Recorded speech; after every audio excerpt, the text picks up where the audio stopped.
Picture this. It's 2020, we're in the middle of the pandemic, and Valorant has just been released. I was having the time of my life. For some context, the very first game I bought with my own money was CSGO. After 500 hours, the highest rank that I reached was Silver Elite Master. Didn't even reach Gold. But I wanted to.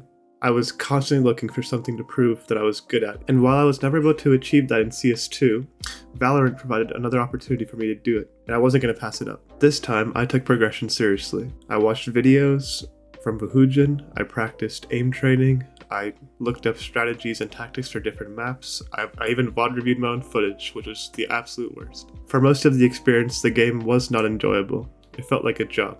But it worked. I got better, my rank increased, and eventually I was in the top 10% of players. After 1,000 hours, I reached a rank where I could say that I was competent at the game. Psychologists Desi and Ryan describe competence as one of 3 fundamental needs that we need to fulfill, along with autonomy and relatedness. Competitive video games are highly effective at satisfying this need. They provide immediate feedback, clear metrics, and tightly scoped problem spaces where effort translates into reliable improvement. From a sociological perspective, competitive ranks function as a type of symbolic capital.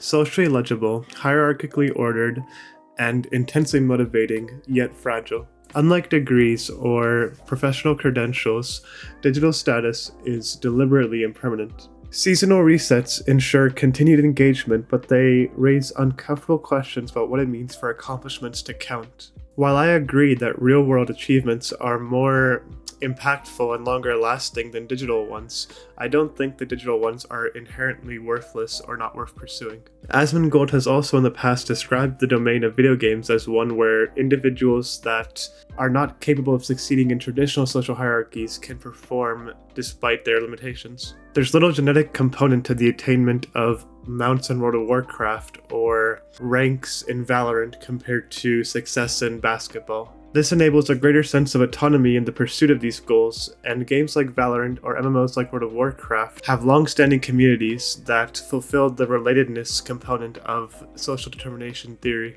Having achieved my goal, it was a hollow feeling. This was a multi-year project. I had made friends and lost friends. I'd learned so many things and failed to learn so many others. I had had streaks of wins followed by streaks of losses, and at the end of it all, here I was, with a badge that would be gone in the next 60 days. What had it all been for? Much of my improvement was not driven by enjoyment, but by what motivation researchers would call controlled motivation. Things like external validation, rank thresholds, and social comparison were what motivated me to perform. Game designers know this and leverage systems like ranks, leaderboards, and seasonal resets to keep you engaged with their products. Valorant and competitive video games in general were the easiest way to fulfill my psychological need to feel competent. I was never actually interested in Valorant for the sake of itself. Still, despite this, I felt the need to defend my achievement, having now accomplished my goal. I had to show that I was this good and that it hadn't just been a fluke. The rank went from being a goal that I had set and achieved to being an identity that I had to defend. Alongside that, there was definitely an element of sunk cost fallacy. Having spent all this time in the pursuit of this goal, it felt like if I stopped now, it would have all meant nothing. It would have been a waste of time. Eventually, I came to the realization that this was silly. No one I knew personally cared one way or the other that I'd achieved this goal that I had set for myself in high school. To reconcile this realization, I came to the conclusion that it wasn't healthy to root my identity in something that I didn't even enjoy. Instead, I started viewing myself as someone that could do hard things if I dedicated myself to them. Someone who could overcome challenges, work with others, and work despite others to achieve the goals that I set for myself. I think this contributed to me getting into the university program that I wanted to get into out of high school. Like the pursuit of anything, whether it's a trophy in a sport or a grade on a test, the skills that you learn during the pursuit are transferable across a multitude of domains.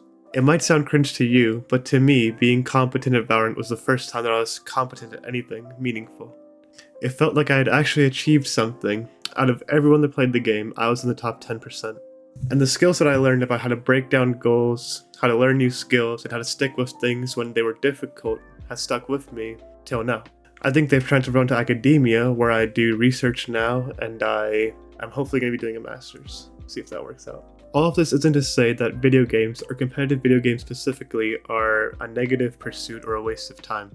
Instead, I argue that if you decided to put a great deal of time into something, you analyze what's motivating you to engage in the pursuit, and if it's external factors or if you're internally driven to achieve something. If you're seeking an outcome instead of being passionate about the endeavor itself, I don't think that's an inherently negative thing, but you might want to ask yourself what skills, qualities, and traits you can extract from the pursuit so that you're not solely relying on the outcome for your value. I think if you're able to do that, you'll enjoy the process more than you did before. If you got any personal insights on this or any examples that you'd like to share, I'd love to hear them in the comments. But that's about it for this video. Thanks for listening. Bye.